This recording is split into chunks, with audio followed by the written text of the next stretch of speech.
Hi everyone and welcome back to HomeHeadChef. Today we're going to be making bruschetta.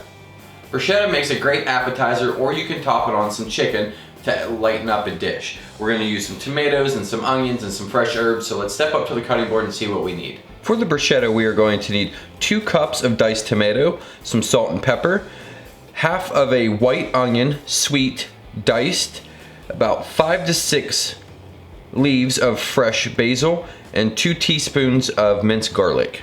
We're just going to take all of our ingredients into a large bowl and mix them up. We're going to let this sit in the fridge and marry for about an hour, but 15 minutes is okay. And while that's marrying, we're going to work on the bread.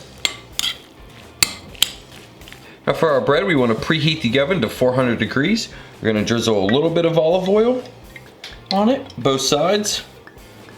And we're going to put this in the oven for about 3 to 5 minutes or until it's golden brown. Now once the crostinis are nice and golden brown and crispy, we're going to rub them down with a little bit of fresh garlic. Get that oil on there.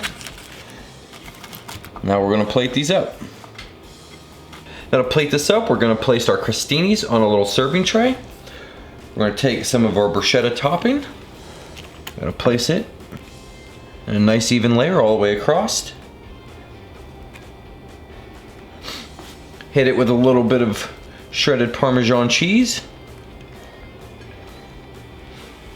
And then we're going to top it with a little bit of our balsamic glaze in a zigzag pattern like that.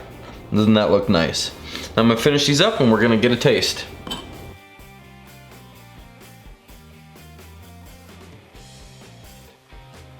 Let's give this a taste.